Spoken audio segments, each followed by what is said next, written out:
to be human means that you are persuadable in every single moment. It doesn't matter what language you speak, it doesn't matter how intelligent you are. It's not about what someone knows, it's about how your mind actually works. So let's understand together, what are 5 ways that social media addiction is slowly ruining your life?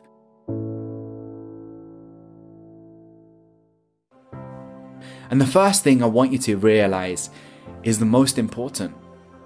Studies show numerous times a link between loneliness, anxiety, depression, and social media. As human beings, we have fundamental needs to relate and to belong. And in recent decades, with the development of all these technologies, all of these apps, all of these smartphones, there is a rapid rise of being able to access the internet at any given moment, of being able to communicate at any given moment. And so the way that we use social media, the way we use the internet is dramatically changed. And with it, our primal brains, they haven't. Social media platforms are everywhere and they're so easy to access. Social media addiction has been found to be associated with a host of emotional, relational, health and performance problems. And there's not just one study I found, there are numerous studies in 2010, 2011, 2017, 2018. So let's be honest about our addictions. How often are you using social media? How often do you unlock your phone to see if there's a new notification? How often do you stop yourself from doing that focus task to see what's going on your phone?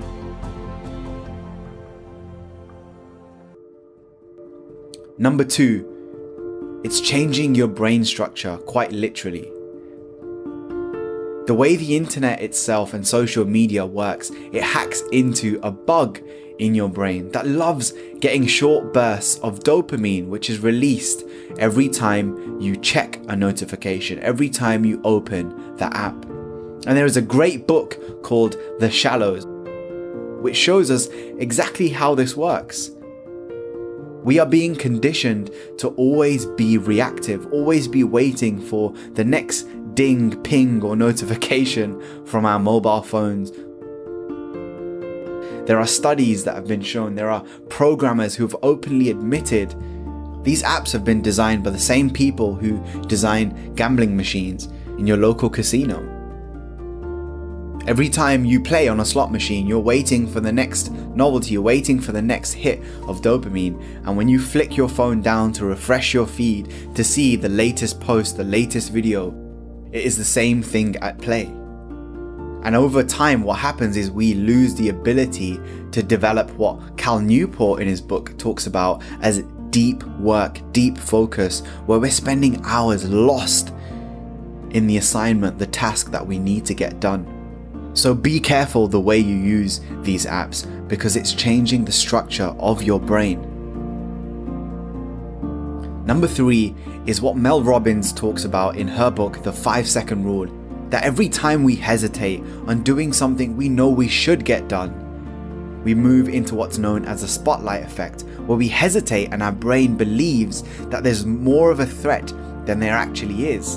And so the more we train ourselves to hesitate, the longer we hesitate for. And if you throw digital media, social media into this mix, where when you hesitate for 5 seconds or more, and you're supposed to sit down and focus for the next 2 hours, but you look at Instagram, YouTube, Facebook, TikTok, whatever your app is, and then you're lost for half an hour looking at what other people are doing. And this brings me to point number 4. Unreal expectations of real life. Understand that what we are getting when we look at people's feeds, when we look at people's lives, we're getting a perfect filtered version of somebody else's life, but not the messy behind the scenes. Because not everybody is sharing vulnerably and authentically, but also realize that there are many accounts on social media that they're companies looking to make a profit. They're companies looking to get paid off of your views and likes. And so when you judge your own life against the friend in your class or the colleague at work, How is that making you feel? Become more aware of how you talk to yourself, how you react when you're feeding your mind and your heart with all of these things. And let's move now to the final point: digital minimalism. Another great book by one of my favorite authors, Cal Newport. He says in his book, the more you seek that validation, the more masters you serve. And that dopamine, it messes with your mind. You seek interaction, but a digital like, it gives you nothing. You can't compare 30 likes to 30 seconds of a warm hug from your favorite person in this world. So you feel empty and you end up chasing more and more hits. And studies show that there are links to the brains of drug addicts and social media addicts. Similar pathways light up in the brain, and that link alone is enough to warrant a degree of worry. And so let's talk about where we go from here. What are the final things that we can do to ensure that we manage our addiction and we use it for the greatest good with the most minimal use? And the first thing that I've done is disable all notifications, so I'm less distracted. I'm less likely to check when my phone tells me I want to check.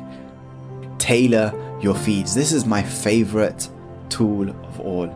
Follow uplifting and positive people. You don't have to get rid of social media. It's not a negative thing, but you need to be aware of its dangers. Don't follow negative people or unrealistic lifestyles and celebrities that are posting stuff that's going to get you distracted in any way, shape or form. Find people who give you nutrition and not addiction.